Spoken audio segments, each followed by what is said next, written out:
झारखंड वार्ता, खबर आम हो या खास पहुंचेगी आपके पास। बाबा बंसीधर की पावन धरती बंसीधर नगर और मां गढ़देवी,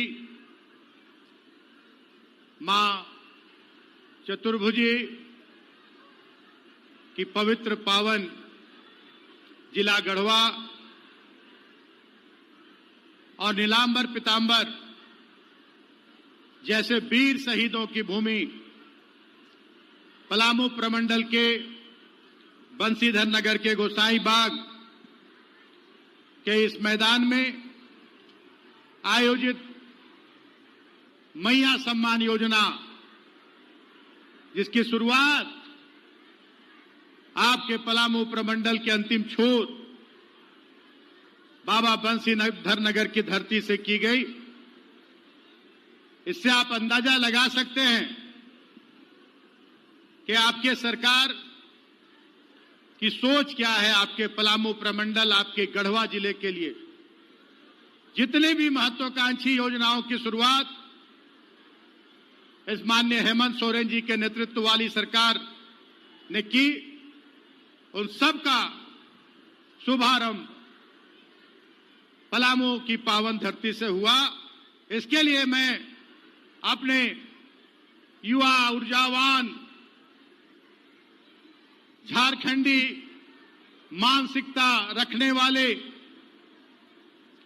और झारखंड की जनता को निरंतर उनका हक अधिकार दिलाने वाले माननीय मुख्यमंत्री हेमंत सोरेन जी को बहुत बहुत उन्हें सभी को याद भी होगा कि जब 2019 के पहले माननीय मुख्यमंत्री यहां किसी भी कार्यक्रम में आते थे तो हर कार्यक्रमों में उनका जब संबोधन होता था तो वो कहते थे कि बिहार के समय भी और जब झारखंड अलग राज्य हुआ तब भी पलामू प्रमंडल के साथ हमेशा सौतेला व्यवहार हुआ और पलामू प्रमंडल, खास करके गढ़वा जिला, हमेशा पिछड़ा जिला कहलाता रहा।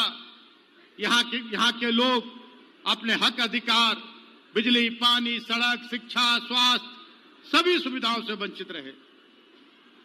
और उन्होंने इस गोसाई बाग के मैदान में भी कहा था कि जनता मुझे मौका देगी, जो दाग, जो धब्बा गढ़वा जिले में पिछड़ेपन का लगा है, उस पिछड़ेपन के दाग धब्बे को मैं धोकर दम लूंगा। और आज मैं ये दावे के साथ कह सकता हूं कि गढ़वा अब किसी जिले से, झारखंड के किसी जिले से किसी मामले में पीछे नहीं है। और इसका पूरा पूरा श्रेय अगर जाता है तो आपके माननीय मुख्यमंत्री हेमंत सोरेन जी को जाता है, आपकी सरकार को जाता है, इंडिया गठबंधन की सरकार को जाता है। कृषि पशुपालन मंत्री हमारी दीपिका पांडे जी, उनका भी बहुत बड़ा योगदान रहा है। उनके आते ही 2 लाख रुपए किसानों का ऋण माफ कर दिया गया और जिनके खाते एनपीए थे उनका भी ऋण माफ कर दिया गया। तो बधाई की पात्र है हमारी कृषि मंत्री दीपिका पांडे जी भी, और इसलिए भी बधाई की पात्र हैं कि उनके मंत्रिमंडल में आते ही इंद्र भगवान की भी कृपा हुई और एक रिकॉर्ड बारिश हमारे झारखंड में हुआ और किसानों के चेहरे पर खुशी आई, मुस्कान आया। और इतना बढ़िया फसल इस बार धान की खेती हो रही है, सभी तरह की खेती इस बार हो रही है। हमारे बीच उपस्थित हैं, अभी सभी लोगों ने कहा हमारे झारखंड की शेरनी। मैं कहूंगा कि एक लोग जुमला होता है कि विपत्ति में संपत्ति मिलना। हमारे झारखंड की जनता की आवाज कुंद करने की साजिश रची गई थी। हमारे झारखंडियों को हक अधिकार से वंचित रखने की साजिश रची गई थी।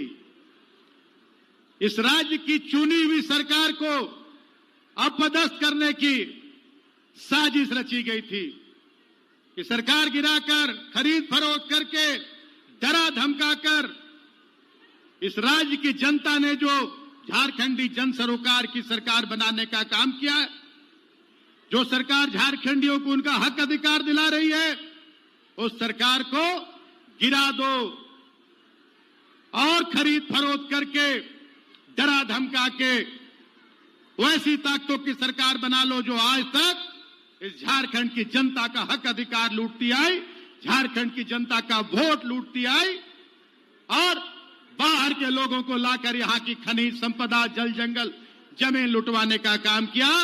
लेकिन आपके माननीय मुख्यमंत्री हेमंत सोरेन जी ने झारखंड की जनता के हक अधिकार और झारखंड की जनता के विकास से और झारखंड के विकास से कोई समझौता करने से इनकार कर दिया। उन्हें जेल भेजने की धमकी दी गई। उन्होंने कहा कि फांसी पर लटका दो, जेल तो बहुत छोटी सी बात है। हमारे बाप, हमारे पूरे पूर्वज कितने पुलिस की लाठियां खाकर, गोलियां खाकर जेल जाकर और अलग राज्य करा लिया। मैं झारखंड की जनता को हक अधिकार दिलाने के लिए अगर मुझे फांसी पर चढ़ जाना पड़ेगा तो वो मुझे पसंद है, लेकिन झारखंड की जनता के साथ मैं कभी भी धोखेबाजी नहीं कर सकता हूं। और उन्हें जेल की सलाखों के पीछे जाना पड़ा।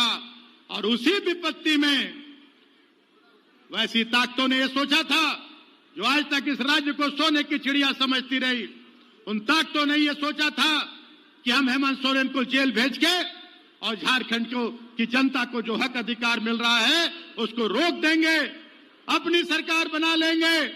लेकिन उनकी यह भूल थी।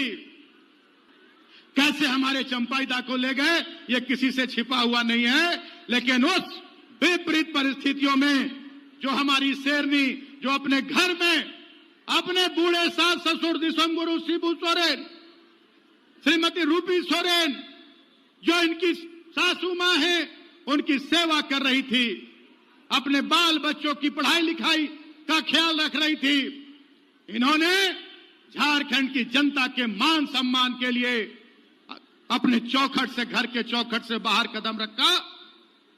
और जो सोच थी केंद्र में बैठे के लोगों की, भाजपाइयों की, उस सोच पर पूरी तरह से पानी फेरने का काम किया और एक एक झारखंड की जनता को जगाने का काम किया, एकजुट करने का काम किया।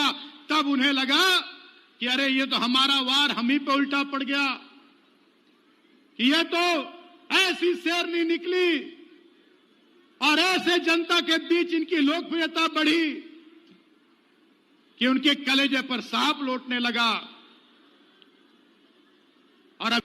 और हमारे दामाद साहब भी आए हुए थे यहां, राज्य के रक्षा मंत्री, और जिनको मध्य प्रदेश की कुर्सी से, जो मध्य प्रदेश में सरकार बनाने के लिए दिन रात एक किए, जोड़ तोड़ किए, खरीद फरोख्त किए कि फिर से हम मुख्यमंत्री बन जाएंगे।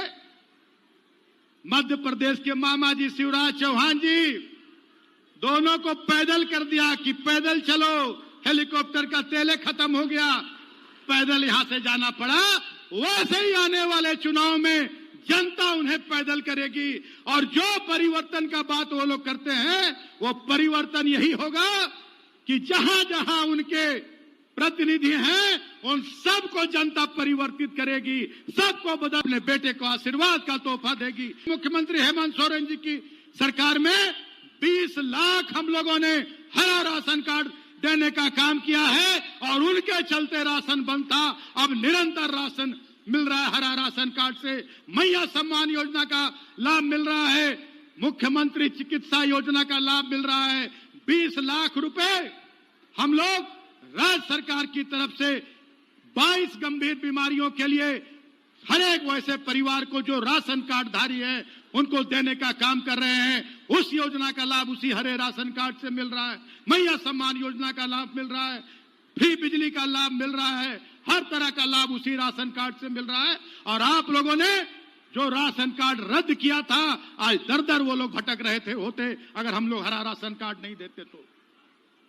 अभी गढ़वा में हम लोगों ने करीब 2 करोड़ रुपए हम लोगों ने बेटियों को देने का काम किया। 18 साल के ऊपर की बेटियां और 21 साल के जो ऊपर के लड़के हैं उन्होंने शादी किया है, जो गरीब लोग हैं उन लोगों को हम लोगों ने अपने हाथ से हमने देने का काम, करीब 2.25 करोड़ रुपए हमने अपने हाथ से देने का काम किया है। ये आपकी सरकार की सोच है, ये आपके सरकार का काम है। इसलिए मैं बार बार ये कहूंगा कि जो लोग आते हैं विदेशों से, दूसरे राज्यों से आपको बरगलाने, आपको बांटने, आपको ठगने, वैसे लोगों से सावधान रहें। जाएं जरूर, सुने जरूर, लेकिन करे अपने मन का और इस झारखंड को एकजुट रखे। और अपनी सरकार, जैसे आपको अबुआ आवास मिल रहा है, आज प्रधानमंत्री आवास नहीं लेना चाहता है कोई। आज लॉलीपॉप देने आए थे माननीय प्रधानमंत्री जी। 8 लाख आवास का जब हम लोग पूरी प्रक्रिया करके दिल्ली भेजने का काम किए, माननीय मुख्यमंत्री खुद जाकर दिल्ली में गुहार लगाने का काम किए कि हमारे गरीब लोगों का सर पे छत नहीं है, अपना हिस्सा का पैसा भेजिए, हम अपना हिस्सा का पैसा मिला के प्रधानमंत्री आवास देंगे। उन लोगों ने नहीं दिया।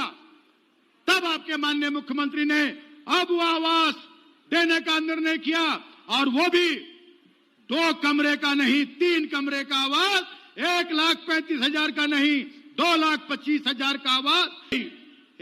एक लोगों को आज से 1-1.5 साल के बाद सरकार आप लोग फिर बनाने जा रहे हैं अपनी अबुआ सरकार।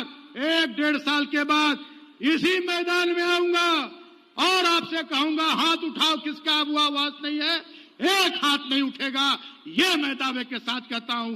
अभी जिनका नहीं है सभी को मिलेगा, ये भी मैं दावे के साथ कहता हूं। और 1-1.5 साल के अंदर कोई भी अबुआ आवास से वंचित नहीं रहेगा, सभी को अबुआ आवास का लाभ मिलेगा।